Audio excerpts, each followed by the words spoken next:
I'm Dr. George Flynn, and you're watching In-Depth TV. I've got my partner, Dr. Joe Santoso, and he is a partner in TV medical updates. And I understand you have an update today. He specializes in GYN oncology, and that's GYN cancer type treatment and diseases of that.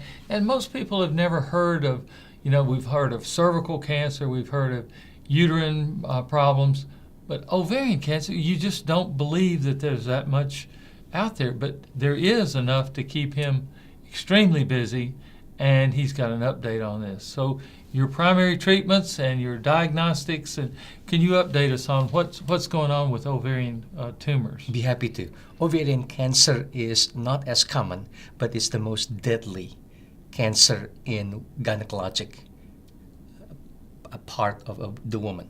Mm-hmm. The reason is because when we pick them up, usually they are late stage.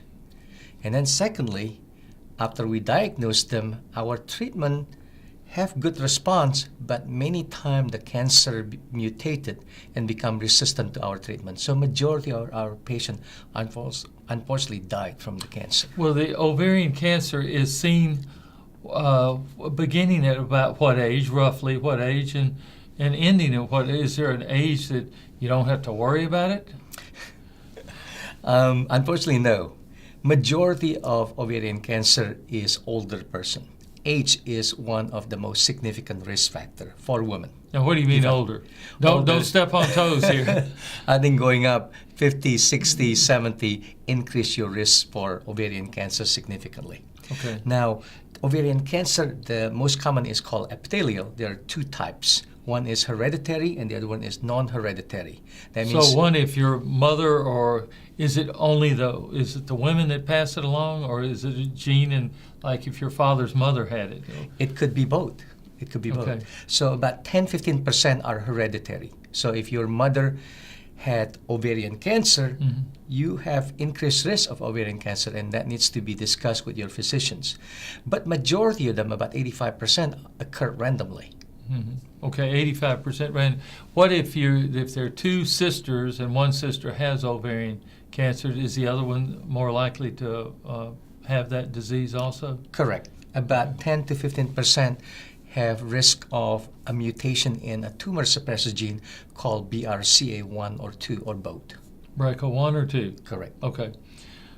I thought that was related to breast cancer. That's 2.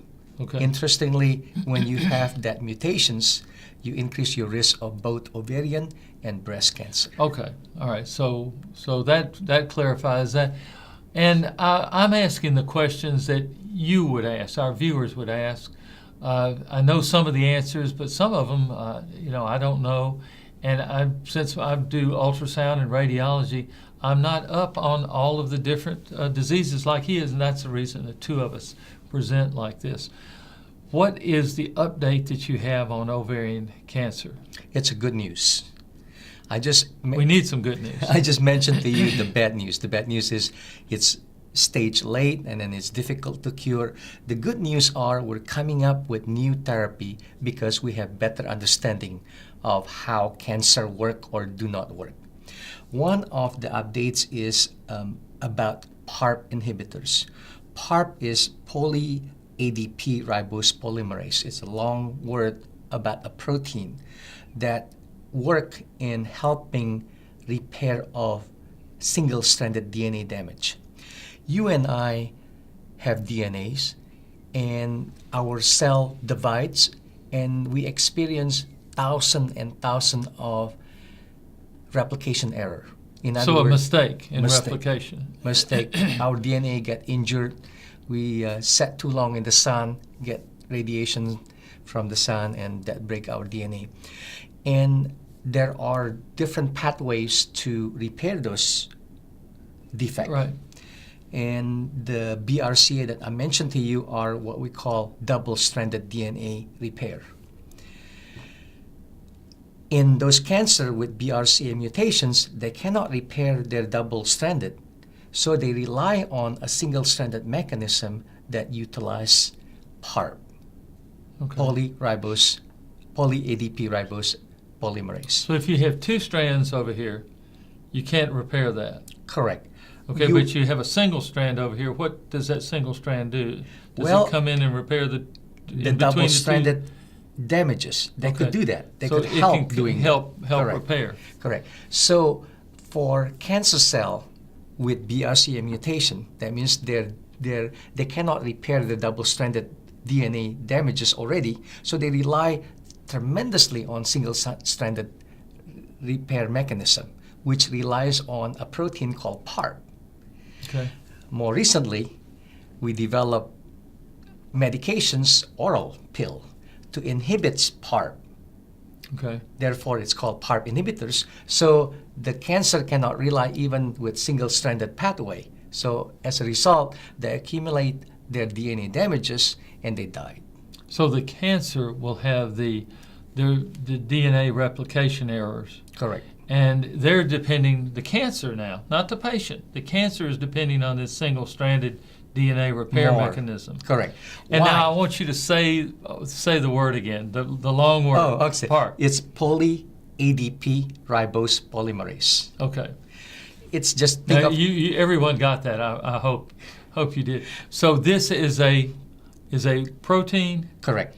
that assist in repair Single-stranded by DNA. using the single-stranded DNA. Right. So this is something that helps the cancer cell, even with their mutations, To live. to live. And so we use So we pill got the cancer to cells. block it. We got the cancer cells on respiratory assist Correct. right now. And we just took away that ventilator. So we're unplugging the ventilator. We're Correct. pulling the plug on cancer. Correct. That's a good way of putting it. How does this drug do this, and where did it come up? Who came up with this idea? And With many of this clinical product, the research has been ongoing for many years. And this is what great about Ben's research finally going into clinical work. And currently there are 3 drugs that already been approved by the FDA. Olaparib, niraparib, and rucaparib. All Okay. those things are PARP inhibitors. so there are 3 different drugs. 3 different drugs. And with if the you- same mechanism. Right. If you practically. take these drugs, what do the patients feel? What are the side effects of these drugs? It's in the beginning, I was hoping that it will be very specific and that my patient would feel better than, say, chemotherapy. But some of them experience almost similar symptoms: fatigue, low platelets, anemia, things like that. So, in the sense, yes, this is new drugs, but the side effect is still significant. There's still some side effects. And what kind of results have you been having with this? We have good response. In other words, the progression-free survival, or what we prolong that cancer from coming back. Okay. But we have not really been successful in curing. So that's, again, a challenge for all of us working with cancer, is to keep on working harder, trying to find cure. So it's still very difficult to cure Does the ovarian cancer finally figure out what you're doing, and then Yes. it Become mutates, resistant. becomes resistant? So how does it repair if it doesn't have the protein? We don't still know. we still don't know completely. Yeah. But remember, the advantage you could think of cancer is it mutates. It divides very rapidly. So it's more nimble, more adjustable, be able to adapt better than us. Yes. Okay. So the more rapidly it does, it's like playing a slot machine. The more time you pull the handle, if you do it faster, you're more likely to get a payoff. Correct. This is why age is a negative side effect of ovarian cancer, because as you get older and older, you accumulate more those DNA damages, and eventually those become cancerous. Is there any way to, is anyone looking into repairing the DNA damages that take us back to normal cells? We tried that. We did? When I was at UT Southwestern, we pioneered, I think, the first in the world how to repair ovarian cancer genetic defect using adenovirus. So you put a virus in the body to repair, it was a messenger virus to go repair any DNA? On our particular research that we published was about 50% of ovarian cancer have, and many other cancer have defective P53, which is also a tumor suppressor gene. Right. And what we did was we identified patients at that time, in the beginning actually, mice.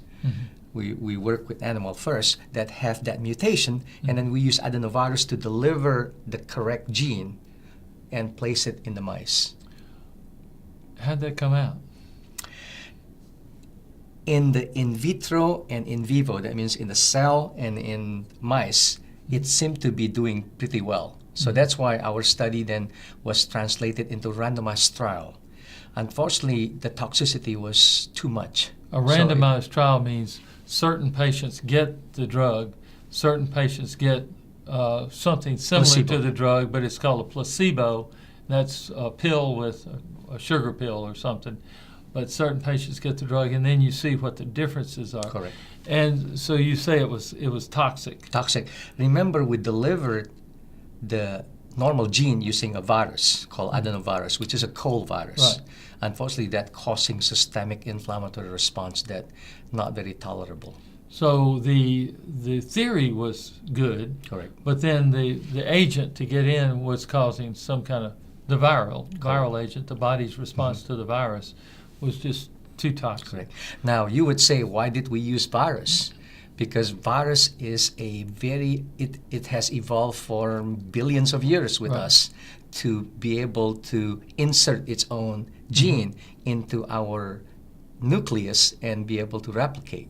So the delivery was very targeted, but the side effect was not It was just desirable. a little too much. Correct. So we've got this new therapy, three drugs that these inhibit the growth of cancer or of ovarian cancer. First line of treatment is, of course, surgical removal, debulk. And do you do it after you do the surgery and say there's no evidence of tumor left? What do you do then? Do you give the drug or do you? Very good question. In general, once you diagnose with ovarian cancer, we take you to the operating room. In the operating room, we remove as much cancer as possible. And based on how much you have left, we tailor the specific chemotherapy. And majority are taxane, platinum-based chemotherapy. Those are the two very common Right. and very, very standard chemotherapy. We do that for about 6 cycles every 3 weeks approximately. So you're about 18 weeks getting chemotherapy. Then after that, we watch.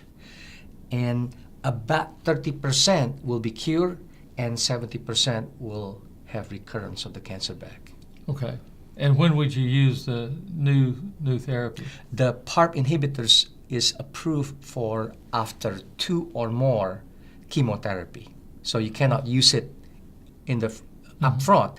Why? Because the study was designed that way. So Does it FDA interfere with the chemotherapy at all? actually, they're being studied now to see whether we could use the PARP inhibitors together with chemotherapy because they work differently, and hopefully it will be synergistic in killing more cancer.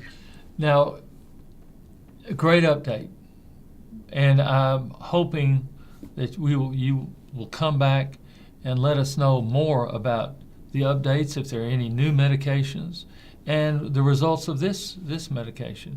Sounds really like we're beginning to make real strides against Yes, sir. cancer. I really appreciate you being here. I'm Dr. George Flynn.